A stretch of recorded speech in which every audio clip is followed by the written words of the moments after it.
여러분은 오늘 소중한 사람의 가슴에 무엇을 심어주었나요? 우리는 하루에도 수많은 단어를 뱉어내지만 그 말들이 입술을 떠난 뒤 어디로 향하는지는 궁금해하지 않습니다. 그저 공중으로 흩어져 사라진다고 믿기 때문이죠. 하지만 당신이 던진 말들은 사라지는 것이 아니라 상대방의 영혼 어딘가에 차곡차곡 쌓여 뿌리를 내립니다. 누군가에게는 향기로운 정원이, 또 누군가에게는 지독한 가시덤불이 되어 말이죠. 도주는 유능한 펀드 매니저였습니다. 숫자로 증명되지 않는 모든 것은 가치가 없다고 믿는 냉혈한이었죠. 그의 입술은 늘 효율과 논리라는 명목 아래 날카롭게 벼려져 있었습니다. 그것도 못합니까? 생각 좀 하고 말하세요. 내 시간 뺏지 말고 꺼져요. 그의 독설은 사무실의 공기를 얼어붙게 만들었지만 도주는 그것을 자신의 카리스마이자 정직함이라 착각했습니다. 그러던 어느 화요일 아침이었습니다. 유독 안개가 짙게 낀 출근길. 도주는 커피를 들고 오다 부딪힌 신입사원에게 평소처럼 쏘아붙였습니다. 눈은 장식입니까? 정신 안 차려요? 그 순간 기이한 일이 벌어졌습니다.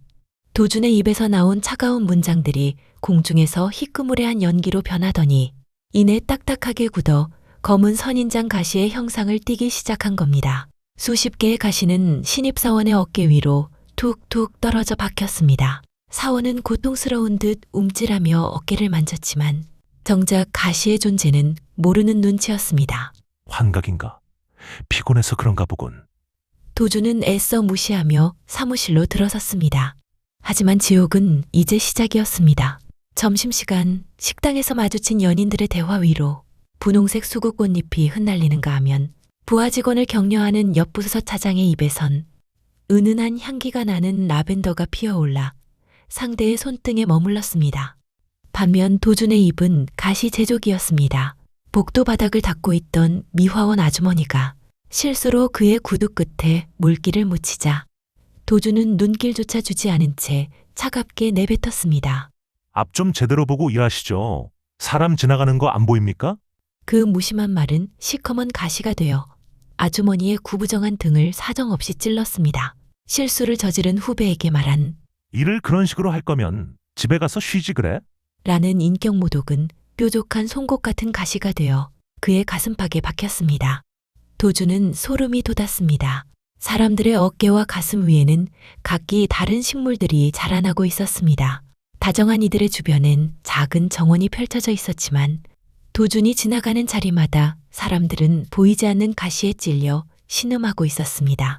그는 깨달았습니다. 자신의 언어가 상대방에게 어떤 육체적 고통보다 선명한 흉터를 남기고 있었다는 사실을요. 도주는 공포에 질려 입을 굳게 다물었습니다. 하지만 세상에서 가장 잔인한 가시정원이 그를 기다리고 있는 곳은 사무실이 아닌 집이었습니다. 도주는 도망치듯 회사를 빠져나왔습니다. 입을 열 때마다 쏟아지는 날카로운 가시들이 자신의 발등을 찍는 것만 같았죠. 그는 처음으로 침묵이 주는 공포를 느꼈습니다. 거리에 가득한 사람들의 어깨 위를 훑었습니다. 어떤 아이의 머리 위엔 엄마가 건넨 따뜻한 사랑해라는 말에서 피어난 노란 민들레가 솜털처럼 앉아 있었고 어느 노부부의 등 뒤에는 평생 쌓아온 인내의 결과물인 듯 울창하고 푸른 잎들이 서로를 감싸 안고 있었습니다. 하지만 도주는 집으로 향하는 내내 자신의 손을 내려다보았습니다. 그의 손톱 밑에는 아까 내뱉은 독설의 잔해인 듯 거뭇한 가시 파편들이 박혀있는 환상에 시달렸습니다. 집에 도착하고 현관문을 열자 익숙한 된장찌개 냄새가 콧등을 스쳤습니다. 그리고 주방에서 들려오는 어머니의 구부정한 뒷모습과 기운찬 목소리. 어이구, 우리 아들 왔니? 피곤할 텐데 얼른 씻고 나와. 고기 좀 볶아놨어. 도주는 신발을 벗다 말고 얼어붙었습니다. 어머니가 뒤를 돌아보는 순간 그는 비명을 지를 뻔한 입을 틀어막아야 했습니다. 어머니의 양어깨와 가슴, 그리고 가냘픈 목등덜미까지 그곳은 더 이상 사람의 몸이라 부를 수 없을 만큼 참혹한 시커먼 가시덤불로 뒤덮여 있었습니다. 그 가시들은 도준이 밖에서 보았던 작은 선인장 가시들과는 차원이 달랐습니다. 굵고 뒤틀리고 뼛속까지 파고들듯 날카로운 대형 가시들이 어머니의 살점을 파고들어 검붉은 피를 흘리게 하고 있었습니다. 도준의 머릿속으로 지난 세월의 기억들이 화살처럼 날아와 박히기 시작했습니다. 어머니의 몸에 박힌 저 지독한 가시들이 언제 어떤 말로 만들어졌는지 비로소 보였기 때문입니다. 취업 준비가 길어져 예민함이 극에 달했던 어느 저녁, 찌개 간이 좀 짜다며 숟가락을 내던지듯 뱉었던 차가운 말. 엄마는 집에서 밥만 하면서 간 하나 못 맞춰? 라며 상처를 주었던 그날의 가시. 결혼은 언제 하냐는 걱정에 내 인생 내가 알아서 하니까 상관 마요. 라고 문을 쾅 닫고 들어갔던 어젯밤의 가시. 연일 이어진 야근과 쏟아지는 업무에 치여 손가락 하나 까딱할 기력조차 없던 어느 늦은 밤, 현관문을 열자마자 밀려오는 피로감에 당장이라도 쓰러질 것 같던 도준에게 어머니는 정성껏 달인 보약한 대접을 내밀었습니다. 이거라도 마시고 자야 기운이 나지, 도준아. 하지만 예민해질 대로 예민해진 도준에게 그 따뜻한 배려는 도리어 짜증을 돋우는 소음일 뿐이었습니다. 나 좀 내버려 두라고요. 라며 거칠게 뿌리친 손끝에 도자기 그릇이 깨졌고 바닥에는 검은 약물이 피처럼 번져나갔습니다. 당황해서 어쩔 줄 모르는 어머니를 앞에 두고 도준은 참아왔던 독서를 쏟아냈습니다. 제발 나 좀 그냥 내버려 둬. 엄마 때문에 숨 막혀 죽을 것 같으니까. 자신의 피곤함을 핑계 삼아 어머니의 헌신을 숨막히는 올가미로 몰아세웠던 순간, 당신의 사랑을 귀찮은 간섭으로 치부하며 그 존재 자체를 부정했던 도준의 가장 시커멓고 날카로운 가시덤불이었습니다. 어머니는 도준이 뱉은 그 모든 쓰레기 같은 말들을 단 하나도 바닥에 버리지 않으셨습니다. 혹여 그 말들이 돌아가 아들의 마음을 찌를까봐 당신의 여윈 어깨와 가슴으로 그 모든 칼날을 묵묵히 받아내고 계셨던 겁니다. 어머니는 그 지옥 같은 고통의 숲을 어깨에 짊어진 채 도준을 향해 인자하게 웃고 있었습니다. 가시가 살을 찢고 들어가는 소리가 도준의 귀에는 뚝뚝 끊어지는 비명처럼 들렸지만 어머니는 오직 아들의 안색이 창백한 것만을 걱정하며 젖은 손을 앞치마에 닿고 다가왔습니다. 도준아, 왜 그래? 어디 아파? 얼굴이 왜 이렇게 하얘? 어머니가 걱정스레 손을 뻗자 그 움직임에 맞춰 어깨 위의 가시들이 어머니의 목을 더 깊숙이 찔렀습니다. 도준은 그제야 깨달았습니다. 어머니는 이 가시들을 피할 줄 몰라서 막고 계셨던 게 아니었습니다. 자식이 던진 독설이 바닥에 떨어져 깨지면 혹여 아들의 발이 다칠까봐 그 날카로운 것들을 자신의 온몸으로 받아내어 방패가 되어주셨던 겁니다. 도준은 짐승 같은 비명을 지르며 어머니의 어깨 위로 달려들었습니다. 그리고 강철보다 단단하고 검게 뒤틀린 그 흉측한 가시덤불을 맨손으로 움켜쥐었습니다. 엄마, 미안해. 내가 잘못했어. 이거 다 내가 만든 거야. 제발 그만 찔려. 도준은 미친 사람처럼 가시를 쥐어뜯었습니다. 가시가 손바닥을 관통하고 손톱 밑을 파고들었지만 도준은 통증조차 느끼지 못했습니다. 자신의 손등 위로 튀어오르는 핏방울보다 그 가시 끝에 걸린 어머니의 낡은 살점이 찢겨나가는 것이 수천 배는 더 아팠기 때문입니다. 하지만 도준이 발악하면 할수록 가시들은 더욱 기괴하게 꿈틀거리며 어머니의 여윈 뼈마디 속으로 깊숙이 파고들었습니다. 마치 이건 네가 평생 쌓아온 독설의 뿌리다 라고 비웃는 것 같았습니다.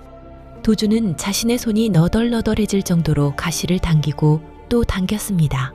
내가 미쳤었어. 내가 악마였어. 엄마, 제발 차라리 나를 찔러. 나를 죽여달라고.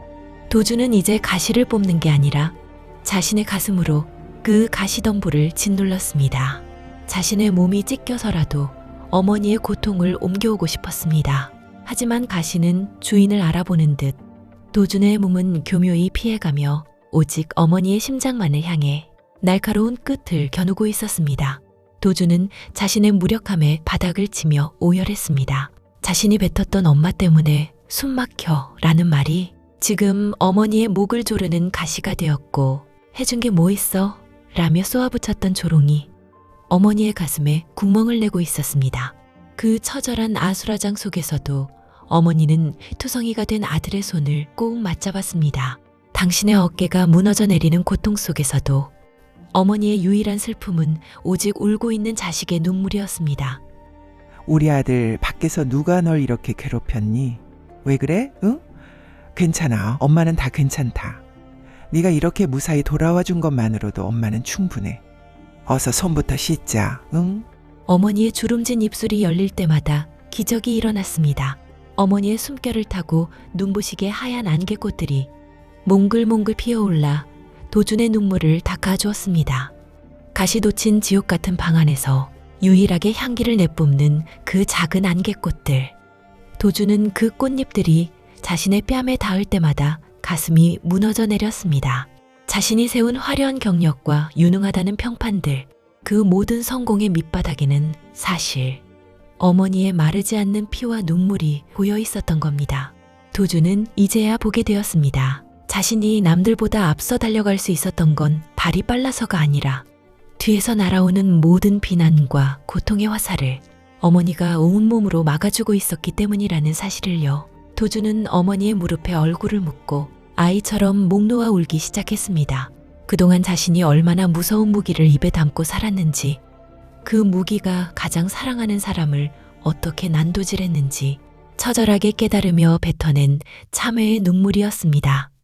다음날 도준은 침대 곁으로 다가가 어머니의 거친 손을 두 손으로 감싸 쥐었습니다. 평생 자식을 위해 물 마를 날 없었던 마디마디 굵어진 그 손이 오늘따라 너무나 작고 가냘프게 느껴졌습니다. 도준은 그 손에 이마를 맞대고 평생 입안에서만 맴돌던, 그러나 한 번도 제대로 뱉지 못했던 진심을 아주 천천히 꺼내놓기 시작했습니다. 엄마, 어제는 내가 정말 미안했어. 아니, 어제뿐만 아니라 그동안 내가 했던 그 못된 말들 다 미안해. 내가 너무 바보 같았어.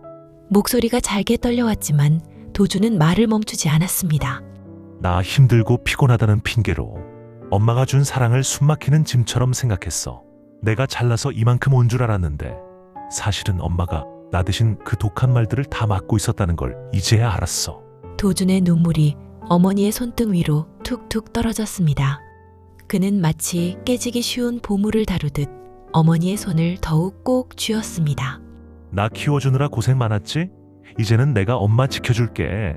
엄마 어깨에 박힌 이 아픈 것들 내가 하나씩 다 녹여줄게. 고마워요 엄마. 그리고 진심으로 사랑해.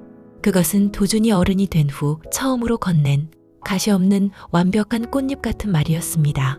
도준의 입술에서 나온 따스한 말들이 공중에서 눈부신 금빛 가루가 되어 흩날리더니 어머니의 어깨를 짓누르던 시커먼 가시들 위로 소복이 내려앉았습니다. 그러자 단단하고 날카롭던 가시들이 마치 햇볕에 녹는 얼음처럼 서서히 뭉툭해지기 시작했습니다.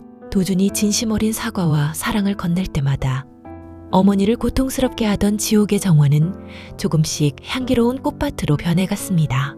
도준은 다시 세상으로 나갔습니다. 여전히 그의 눈에는 사람들의 어깨 위에 머무는 말의 형상들이 보였습니다. 하지만 이제 도준은 예전처럼 함부로 입을 열지 않습니다. 누군가 실수했을 때 가시 돋친 비난 대신 그럴 수도 있죠. 같이 해결해봐요. 라는 말로 상대의 어깨에 연두색 잎사귀를 얹어주었습니다. 독설가로 유명했던 그의 주변엔 이제 가시 대신 꽃향기가 머물기 시작했습니다. 도준은 깨달았습니다. 우리가 내뱉는 말은 허공으로 사라지는 소음이 아니라 누군가의 마음밭에 심어지는 씨앗이라는 것을요. 어느덧 도준의 어머니 어깨 위엔 가시 하나 없이 풍성한 꽃들이 만개했습니다. 도준은 매일 아침 어머니를 안아주며 정성껏 그 꽃밭에 물을 줍니다. 세상 모든 사람이 보이지 않는 정원을 하나씩 품고 살아가듯 도준은 이제 자신의 입술이 누군가를 찌르는 창이 아닌 상처를 어루만지는 꽃잎이 되기를 진심으로 바라고 있습니다.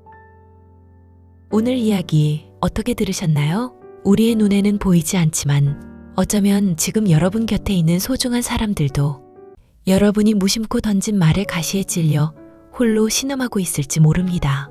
미안해, 고마워, 사랑해. 이 평범한 말들이 가진 힘은 우리가 상상하는 것보다 훨씬 강력합니다. 때로는 수백 마디의 화려한 논리보다 진심이 담긴 사과 한마디가 상대의 가슴 깊이 박힌 가시를 녹여내는 유일한 열쇠가 되기도 하니까요. 오늘 밤 가장 가까운 사람에게 날카로운 가시 대신 예쁜 꽃 한 송이 건네보시는 건 어떨까요? 직접 말하기가 쑥스럽다면 이 영상을 그분께 조용히 공유해 보세요. 당신의 어깨에 가시 대신 꽃이 가득하길 바란다는 여러분의 그 따뜻한 진심을 저희가 대신 전해드리겠습니다. 여러분의 말 한마디가 누군가에게는 숨을 쉴 수 있는 유일한 정원이 될 수도 있다는 사실을 잊지 마세요. 여러분의 밤이 언제나 향기로운 꽃길 같기를 바랍니다. 별빛 기담이었습니다.